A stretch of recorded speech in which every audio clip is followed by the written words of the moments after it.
சினிமாவில் எப்படியாவது கஷ்டப்பட்டு வெற்றி அடையணும்னு இருந்த ஒரு சாதாரண அசிஸ்டன்ட் டைரக்டருக்கு பிறந்த ஒரு பிள்ளையா எனக்கும் வாழ்க்கையில் வறுமைனா என்னன்னு எனக்கு நல்லாவே தெரியும், பசினா என்னன்னு எனக்கு நல்லாவே தெரியும். நான் ஒன்றும் பெரிய மன்னர் பரம்பரையிலிருந்துலாம் வந்துடல. உங்களை மாதிரி தான், உங்களில் ஒருத்த மாதிரி தான், உங்க குடும்பத்தில் ஒருத்த மாதிரி தான், உங்க புள்ள மாதிரி தான், உங்க மகன் மாதிரி தான், உங்க அண்ணன் மாதிரி தான், உங்க தம்பி மாதிரி தான்.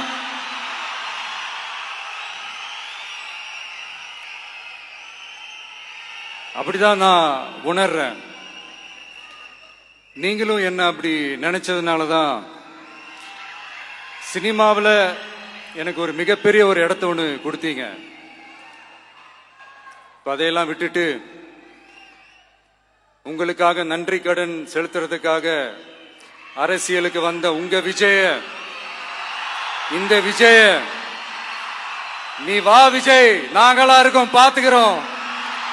விஜய் தம்பி நீ வா, நாங்க இருக்கோம்.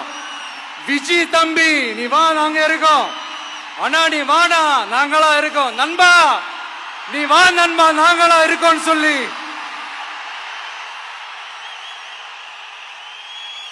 அவ்வளவு அன்பா, அவ்வளவு உறவா என்ன ஏத்துக்கிட்டீங்க. இந்த நேரத்தில் இதை நான் சொல்லணும். இந்த டிராவல்ல, இந்த ப்ராசஸ்ல எனக்கு எவ்வளவோ கஷ்டங்கள், எனக்கு எவ்வளவோ இந்த அவமானப்படுத்தினதெல்லாம் ஒரு பக்கம் இருந்தாலும், எனக்காக கூட நின்ன உங்களுக்கும் அதே மாதிரி கஷ்டங்கள், அதே மாதிரி அவமானங்கள், அதையெல்லாம் நீங்க பெருசா எடுத்துக்காம, அதையெல்லாம் நீங்க பொருட்டாவே எடுத்துக்காம, என்னோட வலிகளை, என்னோட வேதனைகளை உங்களோட தான் நினைச்சு என் கூடவே நின்னு இன்னைக்கு சி ஜோசப் விஜய் எனும் நான்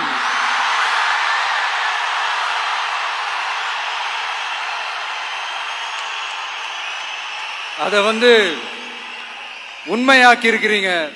உண்மையிலே எனக்கு என்ன சொல்றதுன்னு எனக்கு தெரியல. என்னுடைய உறவுகளே, என்னுடைய சொந்தங்களே, நான் ஒன்றும் தேவ தூதன்லாம் கிடையாது. நானும் ஒரு இயல்பான ஒரு வாழ்க்கை வாழ்ற ஒரு சாதாரணமான மனுஷன்தான். நான் முன்னாடியே சொன்ன மாதிரி அது செய்வேன் இது செய்வேன்னு பொய்யான வாக்குறுதிகள்லாம் கொடுத்து உங்களை நான் ஏமாத்த மாட்டேன். எது சாத்தியமோ அது மட்டும்தான் நான் செய்வேன். இம்மிடியட்டா உங்க மனசுல ஒரு கேள்வி ஒண்ணு வரலாம், அப்ப சாத்தியம் இல்லாததை செய்ய மாட்டாங்களா, செய்ய முடியாதா அப்படின்ற ஒரு கேள்வி ஒண்ணு வரலாம். இத்தனை கோடி மக்கள் என் கூட இருக்கும் போது எது வந்தாலும் பாத்துக்கலாம், என்ன வந்தாலும் பாத்துக்கலாம் அப்படின்ற அந்த கான்பிடன்ஸ் என் மனசுல இருக்கு.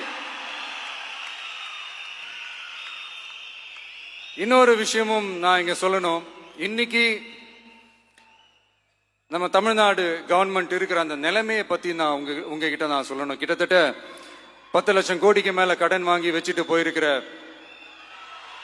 இன்னைக்கு அந்த தமிழ்நாடு அரசு இருக்கிறப்போ, கஜானாவை சுத்தமா தொடச்சி வலிச்சு வச்சுட்டு போயிருக்கிறப்போ, தூக்க முடியாத சுமையை ஏத்தி வச்சுட்டு போயிருக்கிறப்போ,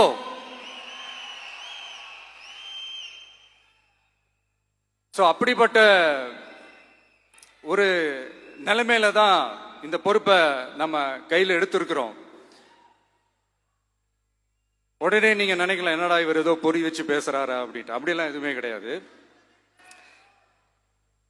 உள்ள போய் பார்த்தாதான் தெரியும் எது எந்த நிலைமையில இருக்குன்னு, என்ன இருக்கு என்ன இல்ல, எது எந்த நிலைமையில இருக்கு எது எந்த நிலைமையில இல்ல. அதையெல்லாம் பார்த்துட்டு உங்களுக்கு ஒரு வெள்ளை அறிக்கையா அதை வெளியிடணும்னு நான் நினைக்கிறேன். ஒரு டிரான்ஸ்பரண்டான ஒரு கவர்மெண்டா, அதாவது இன்னைக்கு நம்ம தமிழ்நாடு கவர்மெண்ட் இந்த நிலைமையில தான் இருக்கு அப்படின்றத உங்ககிட்ட சொல்லிட்டு I just want to take it forward from there. அதை தான் நான் முதல்ல செய்யணும்னு நினைக்கிறேன். தமிழ்நாட்டை பொறுத்த வரைக்கும் இப்போ யாரையாவது போய் ஏதாவது சந்திக்கணும் அப்படின்னா இந்த மூஞ்ச மூடிக்கிட்டு போய் சந்திக்கிறதோ,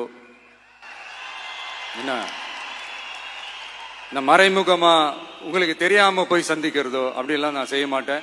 எதுவா இருந்தாலும் வெளிப்படையாக ஒளிவு மறைவு இல்லாம தான் நான் செய்வேன். இவ்வளவு பெரிய ஒரு பொறுப்பை என் கையில கொடுத்துருக்கிறீங்க. அதே நேரத்தில் எனக்கு கொஞ்சம் அவகாசமும் நீங்க கொடுக்கணும்னு நான் ரிக்வெஸ்ட் பண்ணி கேட்டுக்கிறேன். நான் சொன்னதையெல்லாம் படிப்படியா நிறைவேற்ற நான் ட்ரை பண்ணுவேன், நிறைவேற்றுவேன். அதே நேரத்தில் எனக்கு கொஞ்சம் அவகாசம் கொடுத்தீங்கன்னா எனக்கு கொஞ்சம் உதவியாகவும் ஒத்துழைப்பாகவும் இருக்கும். இது உங்களுடைய ஆட்சி. பெண்கள் பாதுகாப்பை ரொம்ப ஸ்ட்ரிக்டா வச்சிருப்பேன். போதைப் பொருள் கலாச்சாரம் அதை கண்ட்ரோல் பண்றதுக்கு என்னென்ன ஸ்டெப்ஸ் எடுக்கணும், என்னென்ன முயற்சிகள் எடுக்கணும், இன்னிலிருந்தே அதை நான் எடுப்பேன்.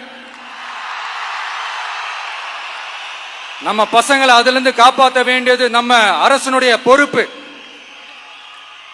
அதே மாதிரி சட்டம் ஒழுங்கு எல்லாருக்குமான பாதுகாப்பை நான் உறுதிப்படுத்துவேன். என்ன அவமானப்படுத்துறவங்களாகவே இருந்தாலும், என்ன கஷ்டப்படுத்துறவங்களாகவே இருந்தாலும், அவங்களும் என் மக்கள் தானே. நண்பர்களாக இருந்தாலும் எதிரிகளாக இருந்தாலும் 8 கோடி மக்களும் என் மக்கள் தானே.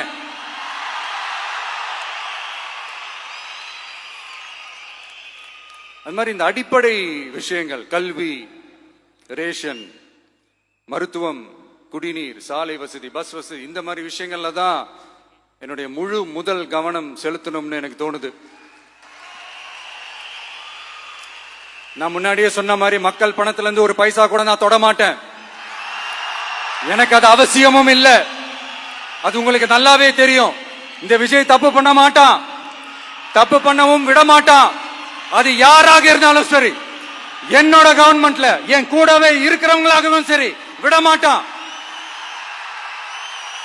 சப்போஸ் யாருக்காவது அப்படி ஒரு எண்ணம் மனசுல இருந்துச்சுன்னா, நம்ம ஜெயிச்சுட்டோம், ஒரு ஆட்டம் ஆடி பார்க்கலாம் அப்படின்ற எண்ணம் யாருக்காவது இருந்துச்சுன்னா இப்பவே இந்த நிமிஷமே அதை எரேஸ் பண்ணிருங்க.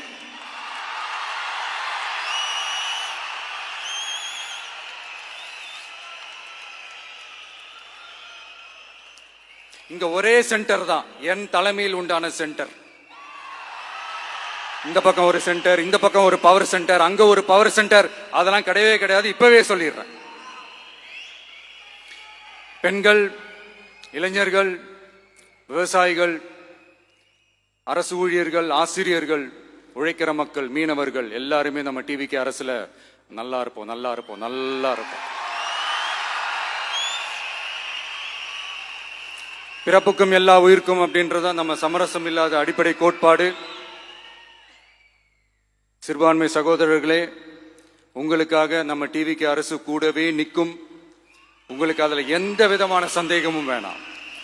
இந்து, முஸ்லிம், கிறிஸ்தவர்களுக்கான முகம்தான் இந்த விஜயனுடைய முகம். அதுல 100% நீங்க இந்த விஜயை நம்பலாம். இப்படி ஒரு சூழலை ஏற்படுத்தி கொடுத்த தமிழ்நாட்டு மக்கள், ஒட்டுமொத்த மக்கள், உங்கள் அனைவருக்கும் இந்த நேரத்தில் என்னுடைய நன்றியை தெரிவிச்சு, இன்னொருத்தவங்களுக்கு முக்கியமா நான் நன்றி சொல்லணும். அது இந்த விஜய் மாமாவோட குட்டி நண்பா, நண்பி.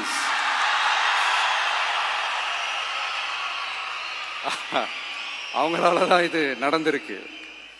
உங்களுக்கு எப்படி நன்றி கடன் செய்யணும்? உங்களுக்காக உங்க ஃபியூச்சரை மைண்ட்ல வச்சுக்கிட்டு எல்லா நல்ல விஷயங்களையும் உங்களுக்காக இந்த விஜய் மாமா செஞ்சு கொடுப்பான். கான்பிடண்டா இருங்க. அதே மாதிரி இன்னொருத்தவங்களுக்கும் நான் முக்கியமா நன்றி சொல்லணும். உங்களை எப்படி நான் மறப்பேன்? நீங்க தான் என்னோட உயிராச்சு. தமிழக வெற்றி கழக தோழர்களே,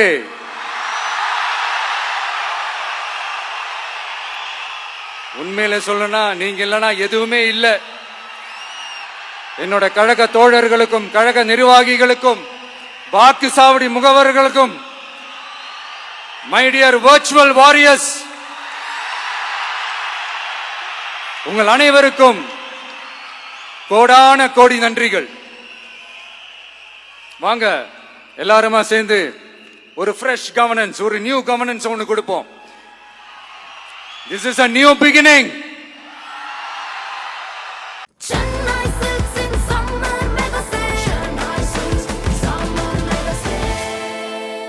The Chennai Silks in Mega Summer Sale.